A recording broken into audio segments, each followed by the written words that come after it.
Bonjour à tous. Donc effectivement, nous sommes deux personnes d'ATD Carmonde qui allons vous parler des bibliothèques de rue.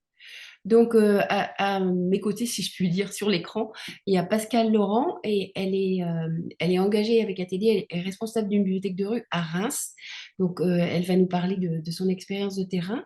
Et moi, je suis Marie Aubinet, donc moi j'ai écrit un livre sur les bibliothèques de rue et je suis engagée avec le département enfance ATD Carmonde. Donc, en gros, on va répartir le temps en trois temps. Un premier temps où je vais présenter de façon globale ce que sont les bibliothèques de rue. Et puis, un deuxième temps où c'est Pascal qui va parler de son expérience de terrain à Reims, de comment ils sont organisés et puis qu'est-ce qui se passe dans les bibliothèques de rue. Et puis, un troisième temps consacré aux questions-réponses avec ceux qui nous écoutent. Donc, j'ai un PowerPoint pour soutenir mon propos. Je vais essayer de tenir dans le temps qui m'est imparti. Donc, on y va. Donc, les bibliothèques de rue d'ATD Carmonde, ce qui est important de dire, alors je vais annoncer à chaque fois, comme je n'ai pas la main sur le PowerPoint, je dirai slide suivante. Donc là, il faudrait passer à la slide suivante pour qu'on visualise ce qu'est voilà, une bibliothèque de rue, ça se passe dans la rue. Et donc, slide suivante. Euh, voilà une deuxième image. Ensuite, slide suivante. Voilà, c'est la bibliothèque de rue, elle fait partie, elle s'inscrit dans un mouvement qui s'appelle la Télécarmonde. Donc, et je vais expliquer ce qu'est ce mouvement et ses grands fondements parce que il faut faire ce détour-là parce que ce qui base toutes les actions d'ATD enfin, se retrouve évidemment dans la bibliothèque de rue. Et quand on comprend ce qui fonde ATD, on comprend ce qu'est une bibliothèque de rue. Donc, mon propos à moi, il va paraître a priori un peu, comment dire, pas forcément tout de suite proche des bibliothèques de rue, mais ça aide à comprendre ce que c'est et du coup, on comprend très vite comment elle est faite. Donc là, je vais présenter d'abord le mouvement ATD Carmonde. Alors, slide suivante. Voilà, slide suivante. Donc, c'est un mouvement citoyen qui lutte pour l'accès de tous à tous les droits. Donc, on lutte contre la pauvreté ATD, mais pas sur un mode caritatif, mais sur un mode d'accès de tous à tous les droits. Droit à la santé, droit à la culture, droit à l'école, droit au logement et aux vacances, etc. Slide suivante. Bon, alors, je ne vais pas faire l'historique, hein, ce serait trop long, mais en deux mots, c'est né en 57, dans un endroit où 250 familles étaient réunies dans des bidonvilles. Slide suivante.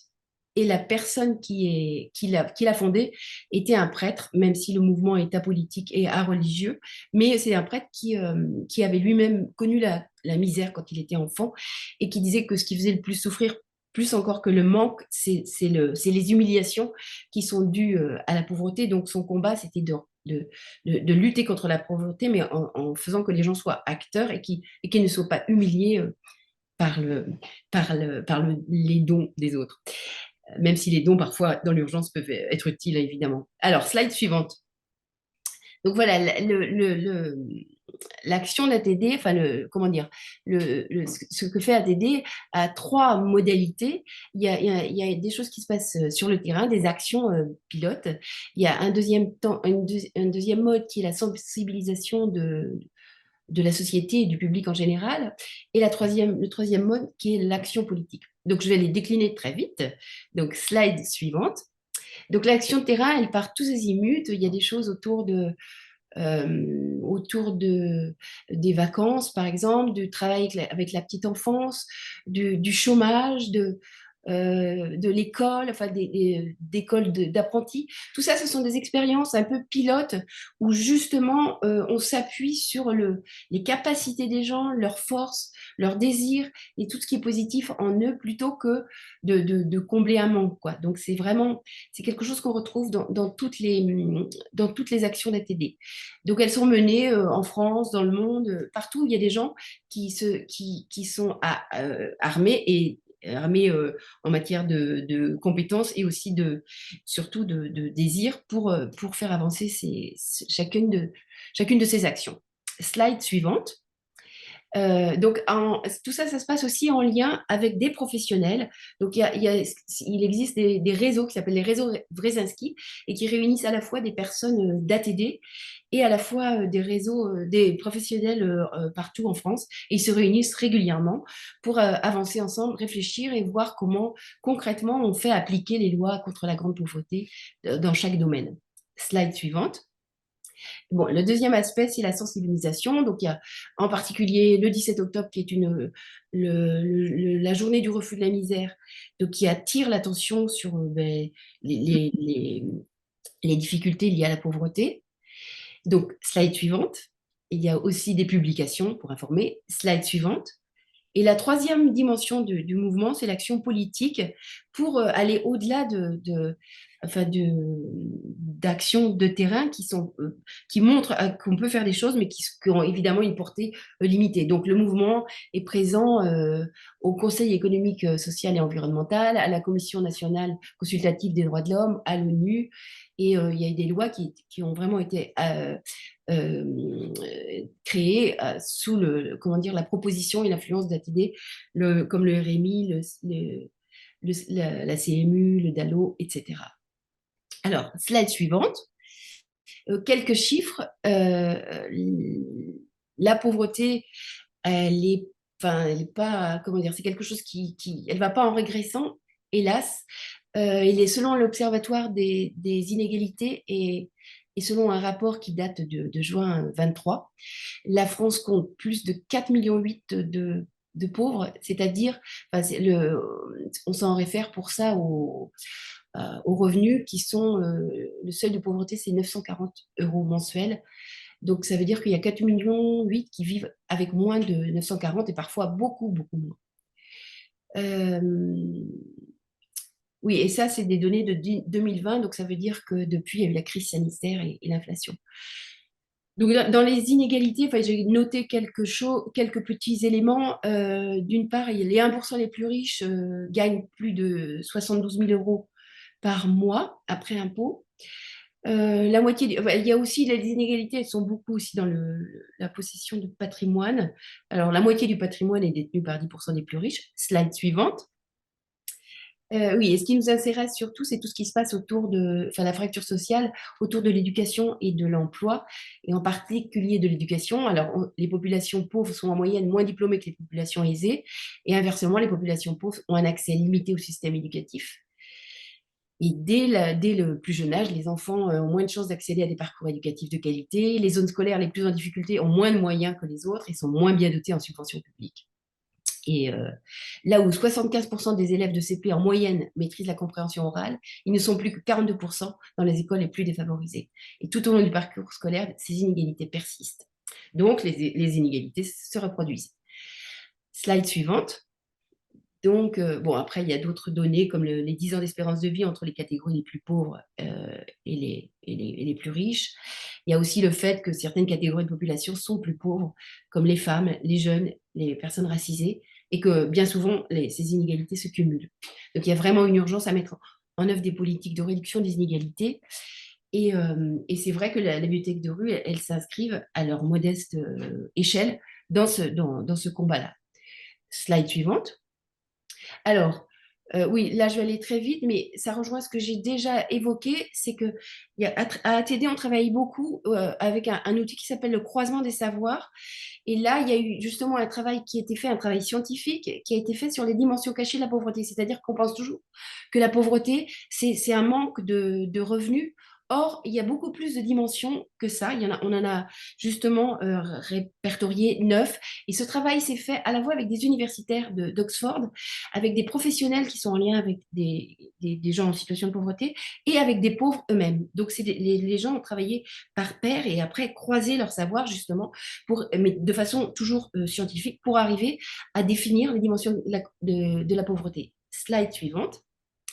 Et en gros, on en a enfin, il y en a 9 qui ont été définis. Slide suivante et qui font partie de il y a trois grandes catégories. Il y a les privations, donc manque de travail décent, insuffisance et précarité des revenus, privation matérielle et sociale. Un autre aspect qui est le problème de relations, maltraitance sociale, maltraitance institutionnelle et contribution non reconnue. Et la troisième aspect, ça concerne l'angoisse et l'action, c'est-à-dire que les gens ne sont pas reconnus dans leur pouvoir d'agir et leur souffrance n'est pas reconnue. Et en revanche, ils sont toujours dans la lutte et la résistance. Slide suivante. Alors, pourquoi lire en bibliothèque de rue? On arrive au cœur de notre sujet. Slide suivante. Donc, ATD s'inscrit, enfin, les bibliothèques de rue et de manière générale, tout ce qui touche à la culture ATD, s'inscrit dans la défense des droits culturels qui va au-delà de l'accès à la culture. C'est-à-dire que l'accès à la culture, bien sûr, on dit souvent ça quand même pour aller vite, et il y a de ça. Mais quand on dit accès à la culture, c'est comme si la culture, c'était en haut d'une montagne et qu'il y avait des gens qui avaient toute la culture qui était en haut de la montagne et puis d'autres qui devaient accéder à ce haut de la montagne.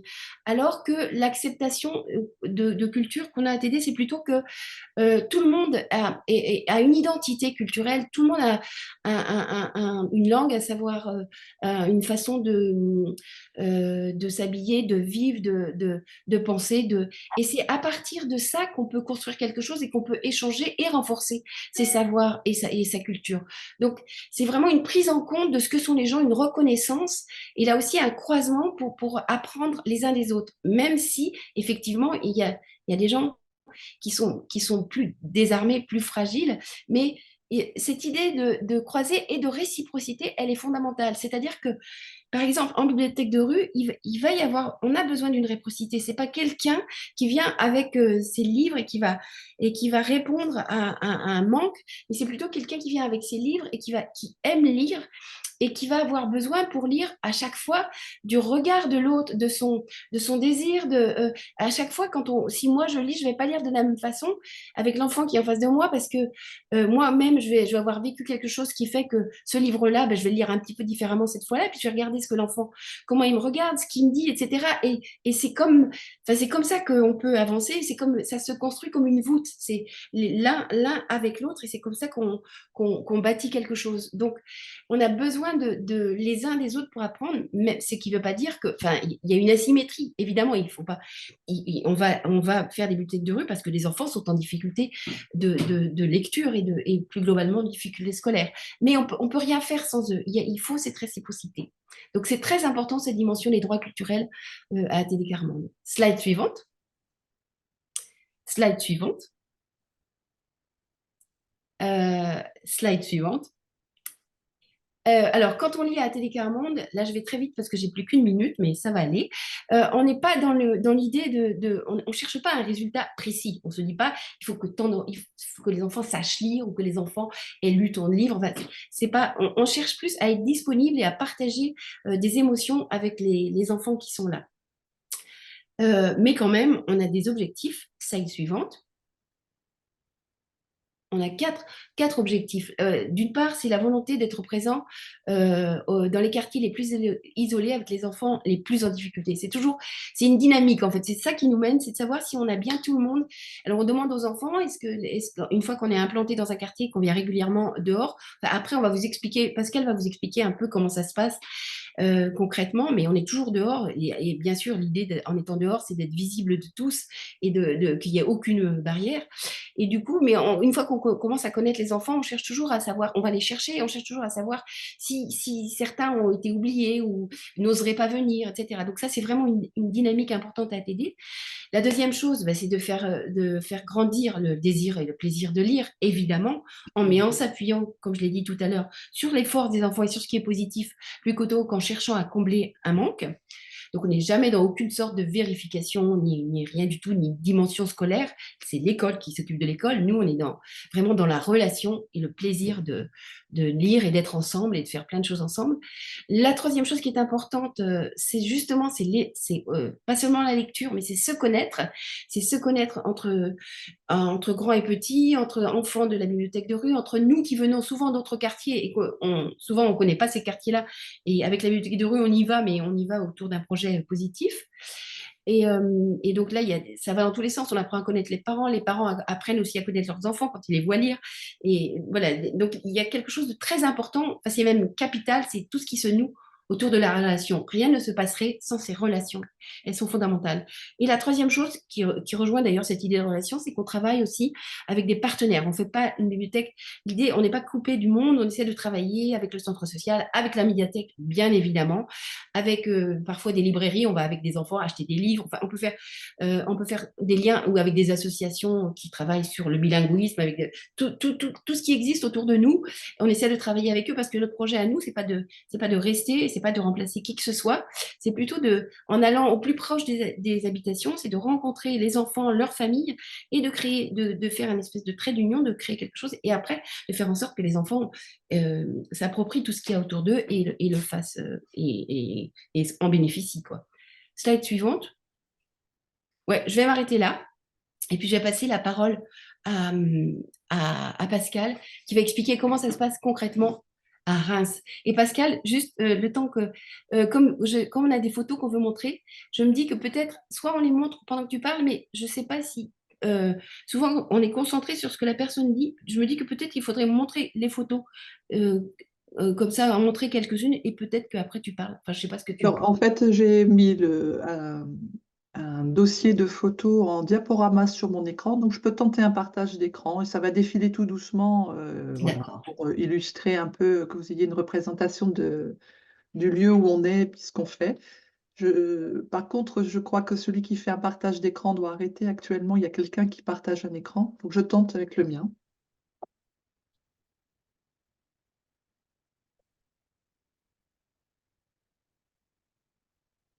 Est-ce que vous voyez tous les Oui, images? c'est bon, ça marche bien. Ça marche bien, très bien. Bonjour à tous. Donc, comme Marie l'a précisé, donc je suis alliée d'ATD Carmonde à Reims et donc j'anime une bibliothèque de rue dans un quartier de Reims. Donc, c'est une bibliothèque de rue qui a été créée en 2018, en septembre 2018, dans un quartier qui s'appelle le quartier Croix-Rouge. Donc, est un très gros quartier de Reims, donc avec une population de 12 000 habitants. Et vous avez dans ce quartier plus de 95% des logements qui sont des logements sociaux.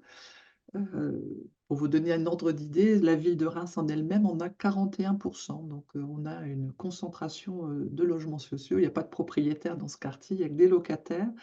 Et donc on est sur un taux de pauvreté de 61%, donc ce qui est énorme. Hein, quand on voit, par exemple, rien que la ville de Reims, ben, c'est 23% de taux de pauvreté. Donc, on a un effet de concentration sur ce quartier. Alors, qu'est-ce qu'on peut dire de ce quartier? Ben, c'est un quartier où la population, di- en 10 ans de temps, a changé pratiquement 2 tiers de sa population. Il n'y a que un tiers des habitants qui sont là depuis plus de 10 ans. Donc, il y a beaucoup, beaucoup de turnover sur ces quartiers-là. Et donc, le renouvellement, ben, il se fait beaucoup avec des populations d'immigration récente, hein, des gens qui arrivent du monde entier, on peut le dire, et bah, qui arrivent avec des problématiques, hein, de pays où il y a des crises économiques, il y a des guerres, il y a voilà, des difficultés diverses. Et le lien avec notre pays est parfois n'existe pas. Enfin, c'est des personnes qui arrivent sans parler notre langue, voilà, qui connaissent pas nécessairement bien notre culture et qui donc sont mélangées dans un quartier. Enfin, on peut des fois dénombrer, je pense, enfin, ça dépend un peu des chiffres, on parle d'une quarantaine de cultures différentes sur le quartier. Donc, on va avoir donc, ces personnes qui sont issues de l'immigration récente ou très récente, ou de l'immigration ancienne, ou des personnes qui n'ont aucun lien avec l'immigration, hein. Donc, toutes ces personnes habitent dans le même quartier. Donc, c'est une richesse, hein, il ne faut pas le nier, hein. Comme disait Marie, voilà, on apprend les uns des autres et on découvre chez les autres toute la richesse culturelle. Mais il ne faut pas nier que c'est aussi une difficulté pour le quartier, l'effet de concentration, hein, avec les difficultés, par exemple, scolaires que ça va occasionner, voilà, avec des enfants qui vont avoir plus de mal à maîtriser la langue française, les codes de notre société, etc. Qu'est-ce qu'on peut dire d'autre de ce quartier? Ben, on peut dire qu'il y a un genre de coupure invisible avec le reste de la ville de Reims. Sur le papier, bah, elle n'existe pas. Enfin, dans la réalité, elle n'existe pas, cette coupure, puisque notamment un tramway a été créé qui relie ce quartier au reste de la ville. Mais en fait, dans la réalité, bah, les populations de ce quartier ne se mélangent pas beaucoup aux populations du reste de la ville. C'est comme un quartier isolé, en fait, alors qu'il ne l'est pas physiquement. Il y a beaucoup de stigmatisation autour de ce quartier parce qu'il y a des faits divers qui finalement ben, le réduisent à la violence qui peut parfois se manifester. Bon, ça a été un des quartiers au mois de juillet où ça a particulièrement chauffé, enfin où il y a eu des faits de dégradation. Il y a un magasin entier qui a été cassé, la médiathèque a été attaquée. Donc, si on s'en tient à ça, voilà, pour certains habitants de Reims, ce quartier se résume à ça. Et donc, ça apporte une difficulté pour les habitants pour s'intégrer dans le reste de la ville. Voilà, donc pourquoi on est allé dans ce quartier? Nous, en fait, à Reims, le mouvement Intègre des Carmonde est implanté depuis très très longtemps dans ce quartier, dans cette ville, excusez-moi. Et on a commencé nos actions plutôt avec des gens du voyage. On était sur les terrains de caravane, avec aussi ce qu'on appellerait un quart-monde, entre guillemets, plus traditionnel, avec lesquels on est toujours en lien, bien sûr. Et on a voulu aller à la rencontre d'autres habitants de Reims qui vivent la grande pauvreté. Donc on s'est implanté dans ce quartier au départ, dans ce but-là, puisque notre mouvement, comme le disait Marie, cherche à rencontrer les plus pauvres. Et puis, au-delà de les rencontrer, ben de prendre connaissance de leur vie, euh, de ce qu'ils pensent aussi, hein, parce que notre mouvement ben, s'intéresse beaucoup au point de vue des plus pauvres. Et donc, c'est en allant à leur rencontre hein, qu'on peut bâtir cette connaissance. Voilà, alors vous voyez des images hein, qui défilent hein, du quartier. Là, c'est l'ancienne implantation. On était vraiment au milieu d'une cour d'immeubles. Alors, on voit les enfants qui s'amusent dans les flaques d'eau. Et puis, bon, cette partie du quartier a été détruite et on est maintenant dans une autre courée. C'est un quartier où il y a beaucoup, beaucoup d'enfants. Donc, notre bibliothèque de rue a particulièrement du succès, hein. On touche à peu près 50 enfants. Alors, ils ne viennent pas à chaque fois, heureusement pour nous, parce que ça fait un gros groupe à gérer.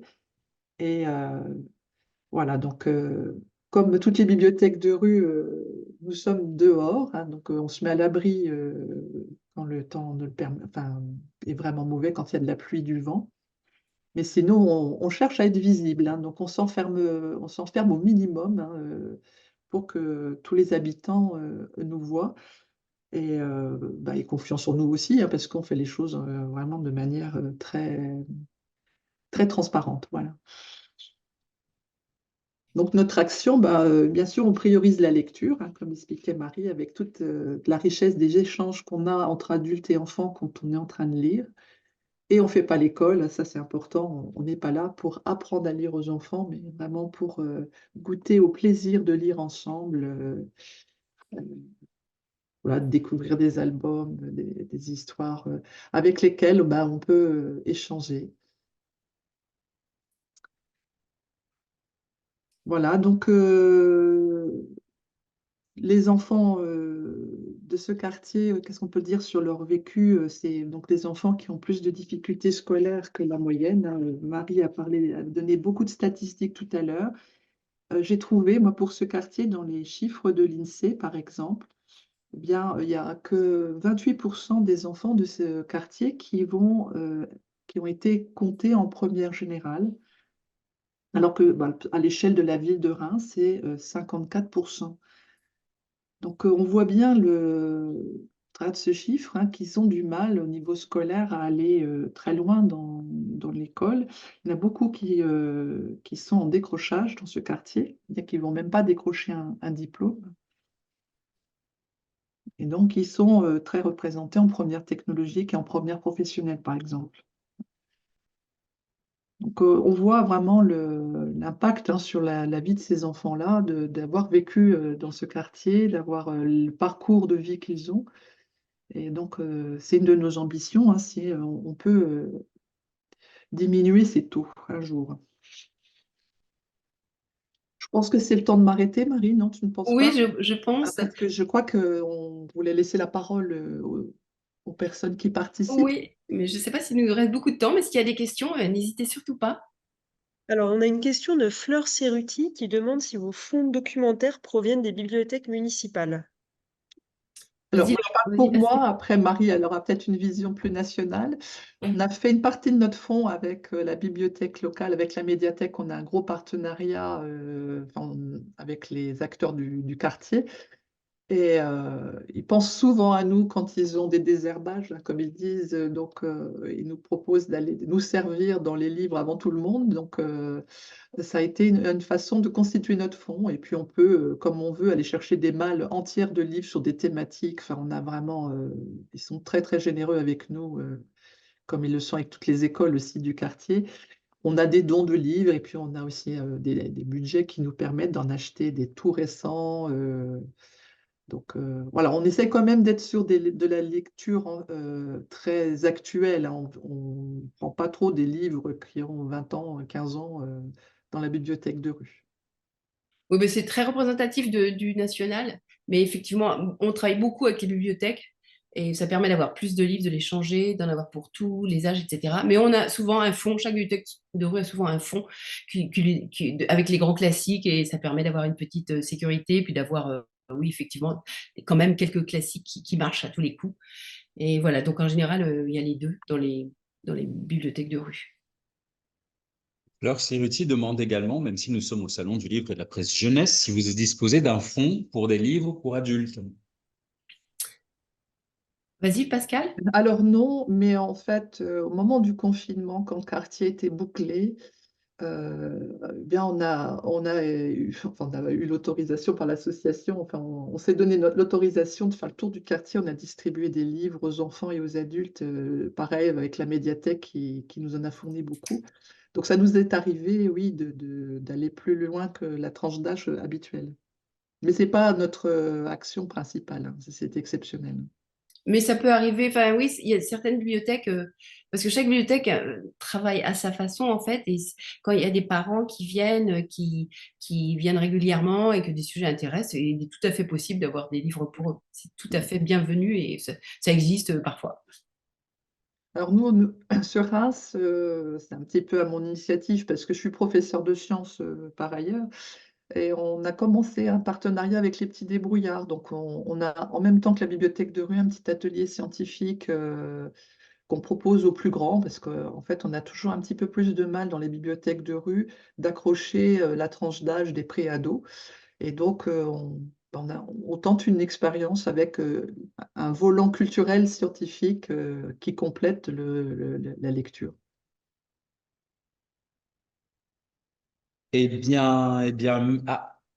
Comment les parents s'investissent-ils? Malheureusement, nous n'aurons pas du tout le temps de répondre à ces questions-là, le webinaire étant terminé. Merci à toutes les deux, Mario Binet et Pascal Laurent, pour votre Merci, merci beaucoup engagement. Merci à tout Donc, le je monde. à rappelle vous et à que tous. vous avez mis vos contacts dans l'onglet questions et réponses et que dans l'onglet discussion, pardon, et que donc il est possible de rester en contact ou d'avoir plus d'informations par le biais des liens et adresses mail qui y sont mises.